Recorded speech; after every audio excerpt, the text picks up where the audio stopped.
Paul, you talked about there was a package of money that we wouldn't look for because it was less than the schemes that was there. Could you elaborate to me on that? Secondly,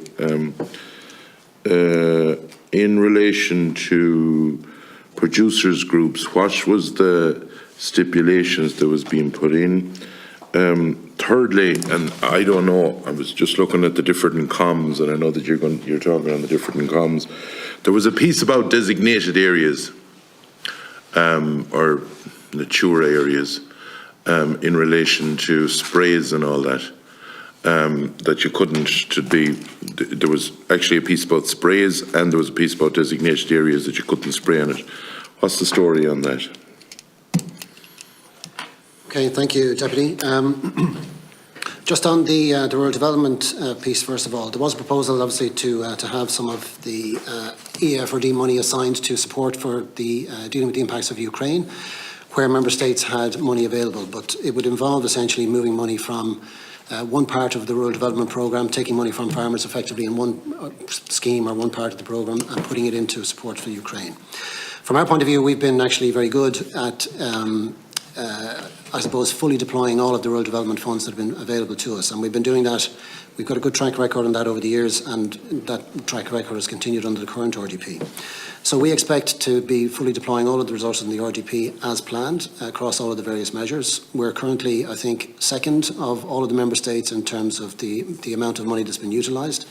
From that point of view, we have it all committed. We want to make sure that all of the programmes that are there and the schemes that are planned are implemented effectively. And so we didn't feel that there was any scope or capacity to effectively take any money out of those schemes and redirect them from farmers who are participating in those schemes into other areas. And that's why the focus has been on more short-term measures in terms of the response to the Ukraine. And I mentioned, for instance, the fodder and tillage schemes that have been put in place already to do that. So I suppose we've looked at it in the context of trying to achieve the longer-term, more strategic objectives that we're trying to do through the Rural Development Programme, and all of the resources for that are committed, and we expect that to be fully utilised, and then focus on the more short-term responses to Ukraine from more current resources. So that's just on the rural development money. On the producer groups, I think that's related to the GIs again, I think, on Angela's side, so I might just ask her to come back to that in a moment.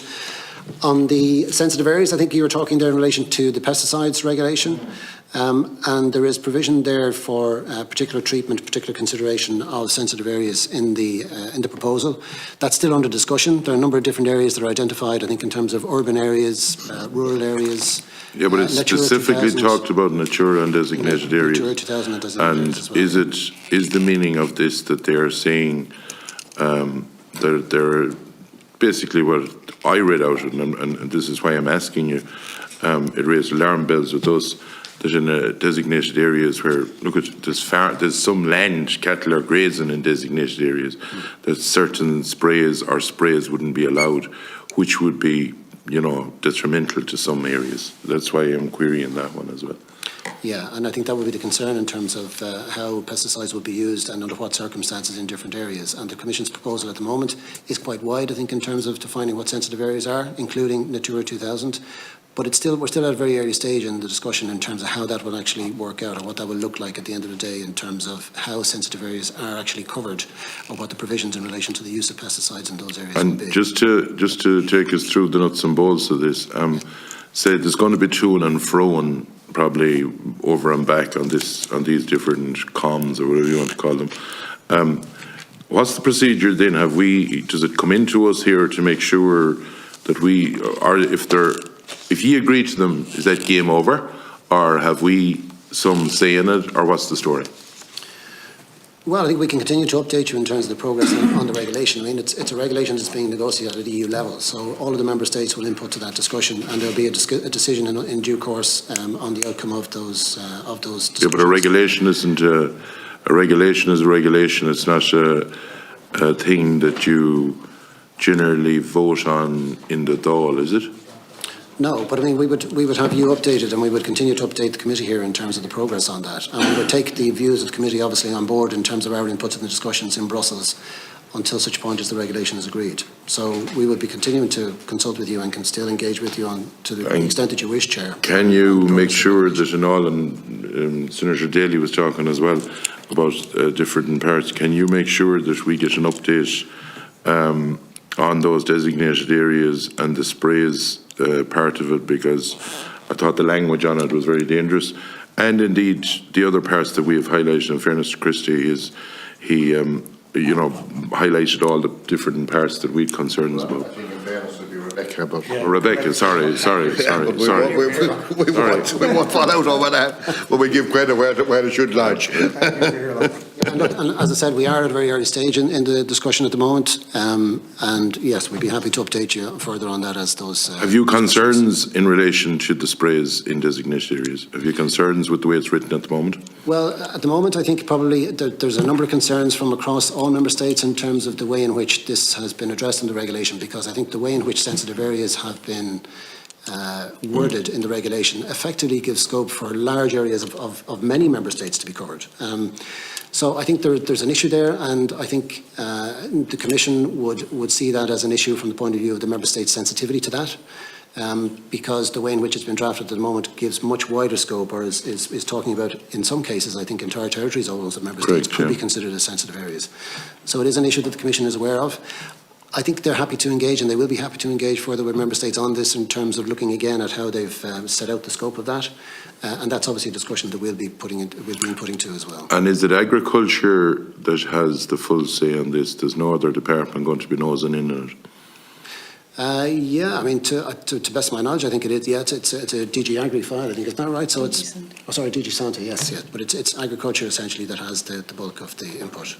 I think I don't think there are any health implications or environmental health implications. It's maybe a bit positive for us. In the line of, you talked about sustainability that you had, the documents that we raised, my understanding is there's a lot of the different comms that you have that you'd raise an eyebrow about.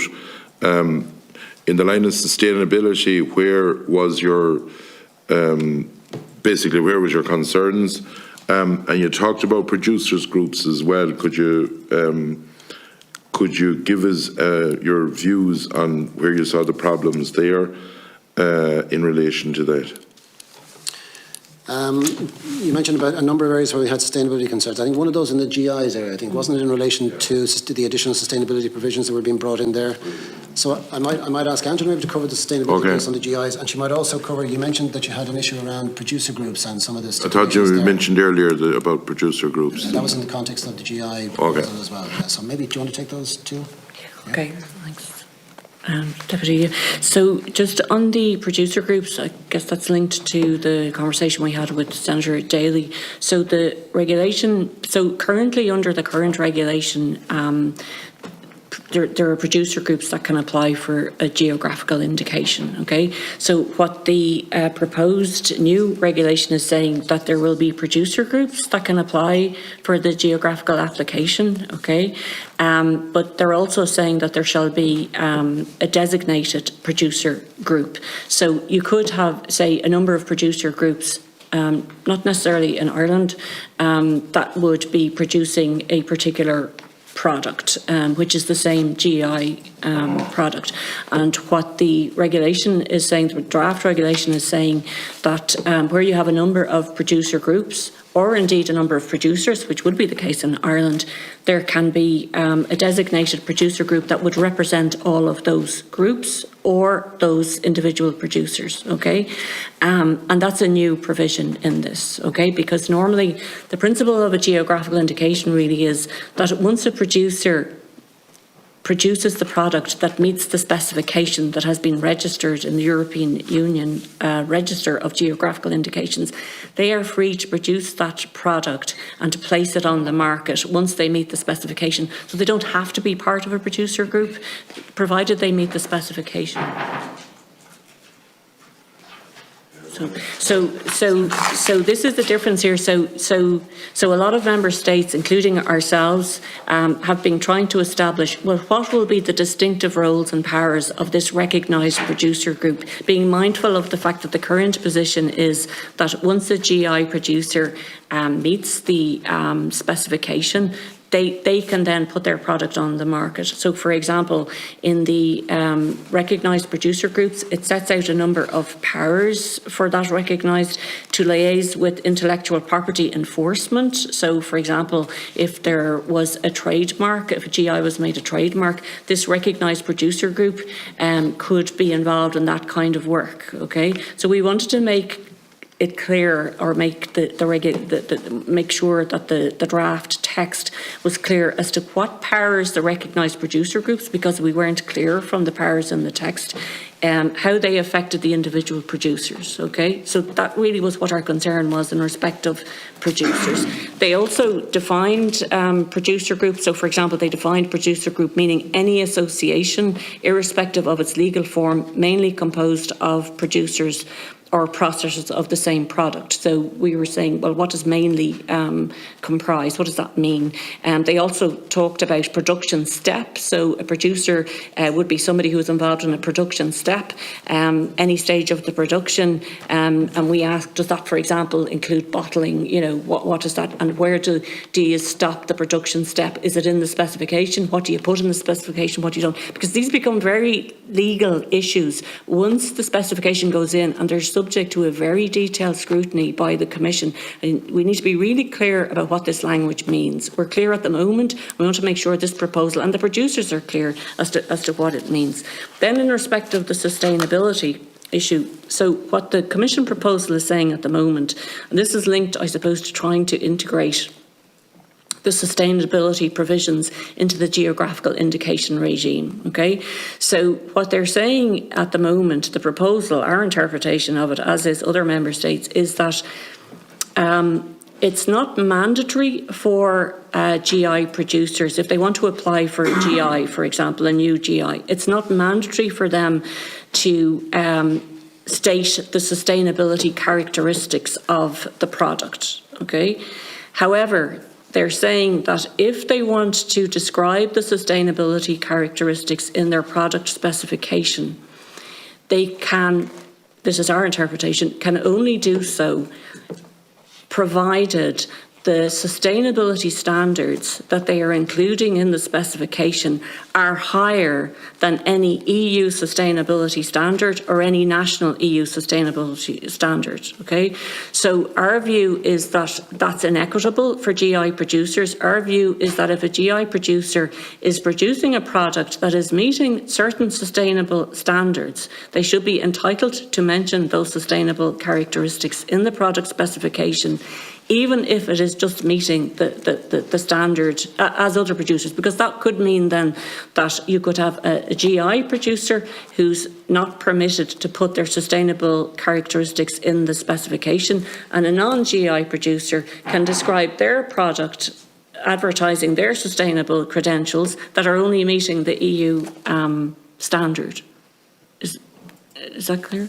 So that's our issue with that. And the other point is that there's provision in the draft regulation that the Commission can, through delegated acts, decide on certain sustainability standards in respect of GIs. Now, under the Farm to Fork, there is a proposal in that the Commission will bring forward a general proposal on sustainable labelling and standards. So what we're saying, it's a little bit premature for the Commission to start talking about sustainable standards in respect of GI when there's going to be another discussion at the wider Commission level in respect of sustainable standards and labelling.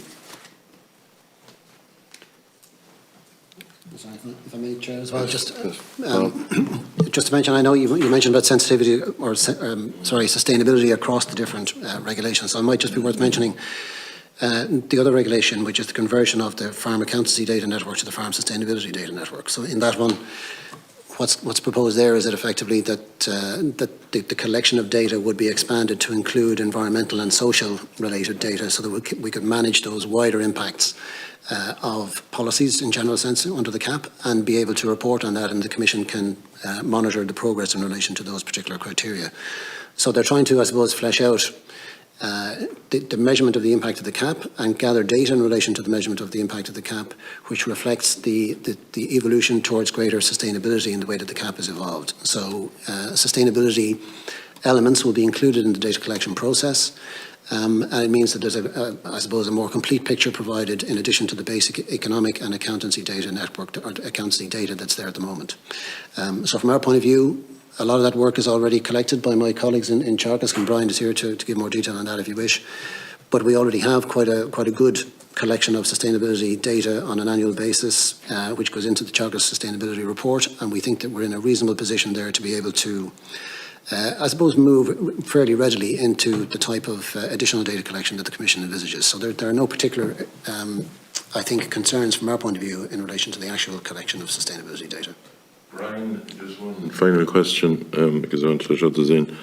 From Teagasc's point of view, would you have, when you look at the pesticide side of it and the designation side of it, say you can look at it from the top of Donegal down to the bottom of Kerry and out to beyond the River Shannon, actually, in large swales, large parts of land, would you have concern about their wording in relation to the pesticides? And as the term was used, sensitive areas, which it could be a province, it could be half a country, there doesn't seem to be anything put into it.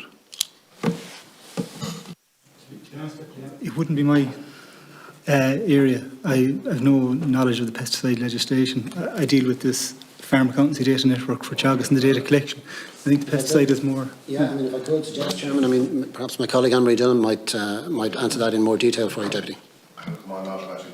Okay, sorry. Yeah, thank you, Deputy. So, as Paul mentioned, the sensitive areas is part of the proposal of the Commission. Article 18 specifically mentions it, but I think the point in this is more about the actual definition. So the Article 18 refers to the different restrictions that would, on the ban, if you like, on certain pesticides, but the definition of sensitive area in the proposal is the issue, and it's very broad, and as you mentioned, it includes things like the Natura sites and nitrate vulnerable zones, etc. So I suppose it's fair to say that this has been raised by member states, including Ireland, at the Council Working Group, and there is a recognition that we need to have a closer look at this and amend the text accordingly, and we're working actively on that. Just to keep us updated, because I would be, you know, an SAC is an SAC in the story. An NHA is an NHA, or if they talk about the Natura network, then you have huge parts of the country. And if you're talking about the vulnerable zones, and there is different terminology coming in relation to sensitive areas, and I think it would be extremely dangerous for a lot of parts of the country if the wording at the moment was as it is. Thank you. Okay.